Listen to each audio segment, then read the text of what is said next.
Hello friends, my name is Shayla and today I'm here to wrap up the things that I have read recently for you. So, I've read a lot in the last few weeks. I didn't really do an end of October wrap up and we're like 10 days into November. So I'm just going to wrap up everything that I've read in the last little while. And then from there we will move into the rest of November, the next time I do a wrap up. So let's talk about the digital things that I've read first, and then we will go into everything else. First up, I want to talk about two audiobooks, and they are the next two books in the Knitting in the City series by Penny Reed. So we have Friend Without Benefits, which involves a celebrity and a nurse, and then we have Love Hacked, which involves a hacker and a child psychologist, and they're both really fun. I really enjoyed both. I have to say I enjoyed Love Hacked a little bit more, but I think some people might find that more problematic for some obvious reasons. There's a age gap that's pretty significant, not illegal by any means, but it's pretty big.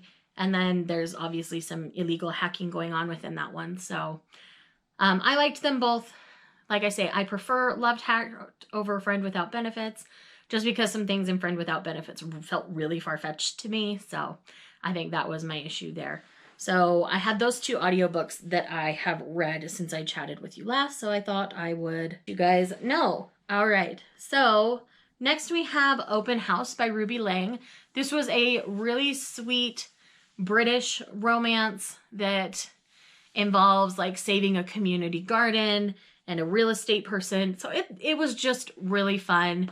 I wouldn't say there was anything groundbreaking or earth-shattering in it, but I haven't found a romance that was involved around a community garden before. That was probably the most unique point of the story, but I ended up really enjoying that quite a bit.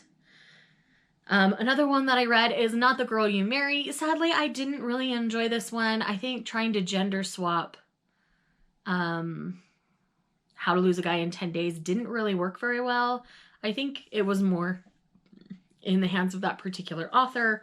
I mean, it was fine. It wasn't the worst thing I've ever read, but it's not one I want to seek out a physical copy of.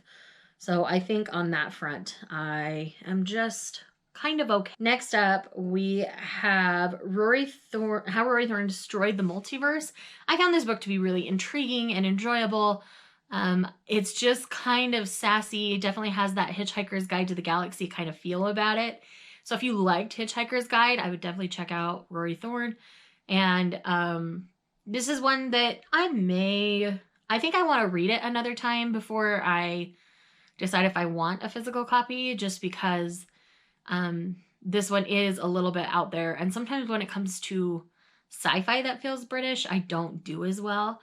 I don't love Hitchhiker's Guide. It's fine, but I don't love it. And I think Rory Thorne falls into that category for me as well. So I wanted to bring that up and let you guys know about it. It's not one that's widely been talked about, so I thought you guys would just enjoy knowing my thoughts on it. All right, then I read two that are in a reading blog, and I will pull the books for that as well. So we have Spun Out by Lorelei James, and then we have Stealing Her by Rachel Van Dyken.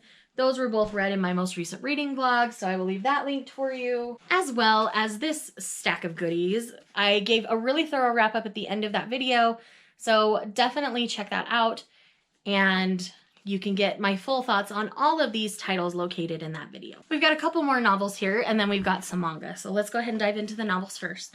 So first up we have All I Want for Christmas Is You by Miranda Liason. This is book 3 in the Angel Falls series. I do like the Angel Falls crew quite a bit. This one was probably my least favorite out of it, just because it has a trope that I don't particularly love. This does have the accidental pregnancy trope, but that happens right at the beginning of the book, so you're not totally thrown by it. But just know that that is what you're going to be stepping into in this one. But this is also like a friends to lovers couple with history kind of situation. So it is really fun in all of the other parts. It's just a matter of grappling around the pregnancy thing. Not everybody's okay with that. In this one, it didn't bother me actually, so I still ended up giving this one 4 stars. I did enjoy it, and I would recommend it.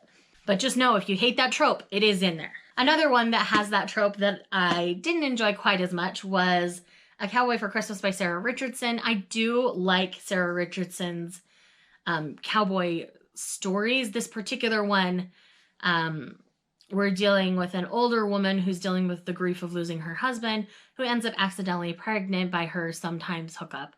And then there's fake dating and all sorts of other things that are really fun happening within the story. So I did enjoy most of it.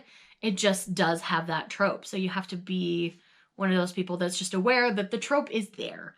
It's there. It's not super obnoxious, thankfully, so I can deal with it. And, you know, again, it happens very early in the book, so it's not like one of those things where it happens like right at the very end of the book and that's how they get their happily ever after. In both of these, the girl finds out she's pregnant and she almost like pushes the guy away kind of situation because she's like, nope, I don't need this guy. I can do it by myself. I don't want to burden them, blah, blah, blah. So it does end up working out okay for me. Ty's really swoon-worthy, so I do think that they're worth reads. I gave this one 3 stars instead of 4 stars because I think I'm just not as attached to everybody in this one as I am in the other one, but it was still really fun and I would recommend. This next one, I gave 3 stars because the writing was really, really good, but this is definitely not my kind of story, and that is The Dark Descent of Elizabeth Frankenstein. Now, this book isn't bad. This is just one of those books that just wasn't for me, so I'm giving it 3 stars. This definitely is horrific, slightly traumatic for me. This is very well done. Kirsten White, when she goes there, she goes there. And I know that the other people I buddy read this with ended up really enjoying it, and they do enjoy more of that thriller horror kind of genre. It's just not my genre. But this was our Tell It Again book pick for October. I really wanted to try it, see how I'd do, and I'm just as much of a chicken as I thought I would be. But I do like the way that the story was spun a little bit in this one. Kirsten White did really well with that, and I do enjoy her writing, and I will continue to pick up her work. And I did pick up the Guinevere Deception that came out recently. But yes, so this is one that if you don't like gruesome stuff, don't pick it up. But if you like that, then I do think this is an enjoyable one for you. It's written really well, very accessible, even though it's a retelling of Frankenstein. So the writing isn't too overly pretentious or anything crazy like that. So definitely give this one a try.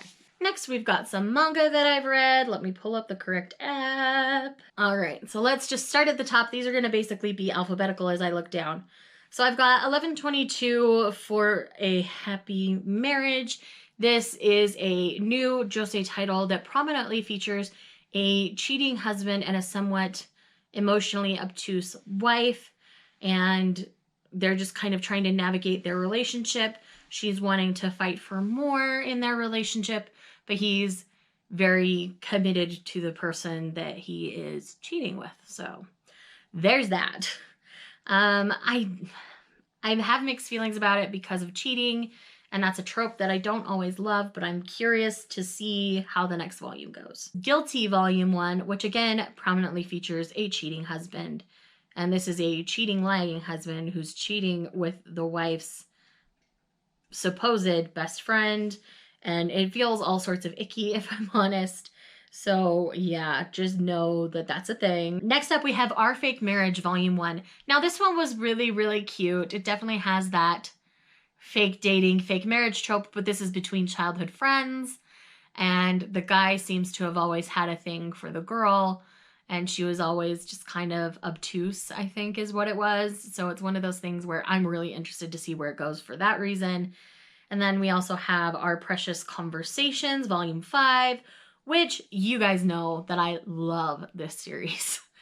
I am obsessed with this. I love Rubiko's storytelling, and the guy in this story is finally starting to come around to the fact that he may have romantic feelings for this girl that he's been conversing with, and it's so cute. And this one does focus a lot on one of the aunts, the youngest aunt out of all of them. She actually attends school with them.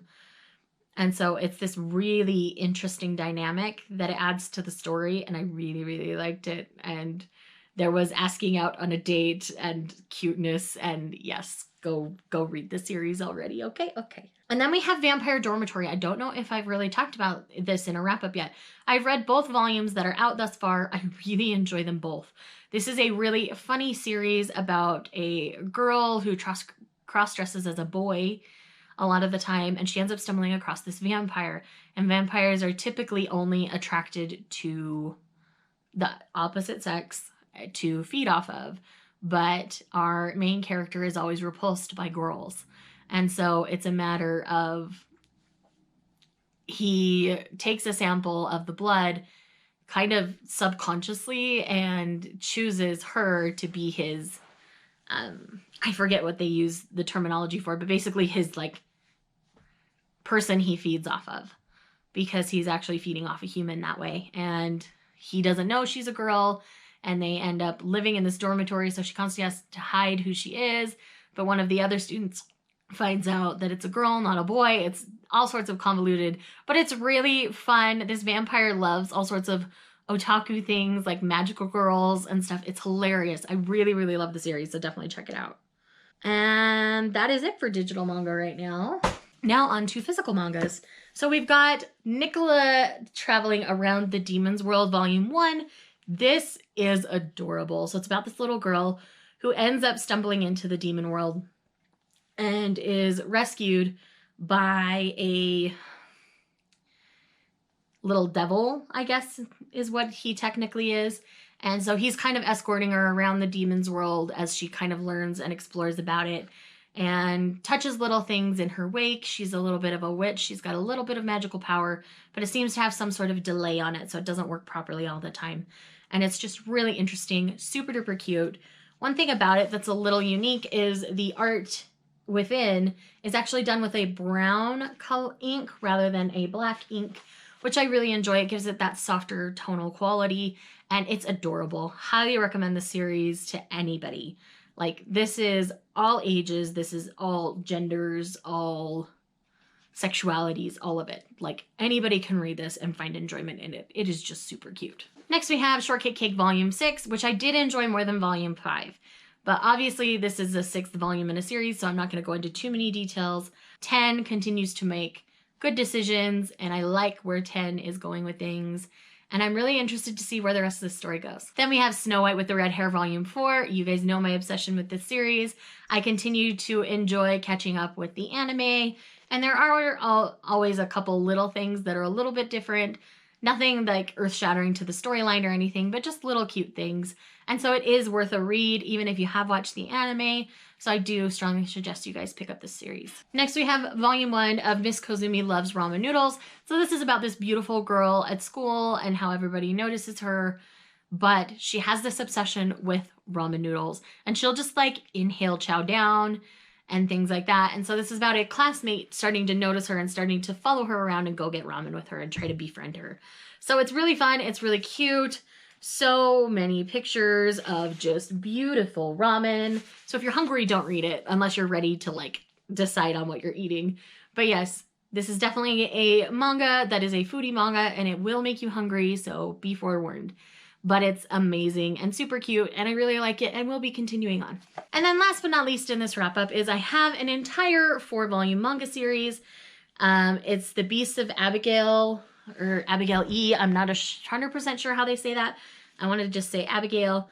But essentially we follow this human girl who, through circumstances after being bit by a werewolf, ends up still mostly human, but part were as well. She's bit by this guy. And so she's basically sentenced to spend her time at a Alcatraz-style island that's basically where they keep all of the wares kind of in check. And it's really interesting. I found the whole series to be enjoyable. It's full of lovable characters. It's full of learning about humanity and how everyone is equal and bringing those equal rights to the forefront. It's amazing. I absolutely loved it. I do plan on doing a full chat about this one. I do want to read through it one more time before doing that, but look forward to that coming soon. So that is it, my friends. That is everything that I have read in the last little while. I hope you enjoyed this video. Let me know in the comments down below if you've read any of these or if you're interested in reading them, and I will see you guys in the next one. Bye.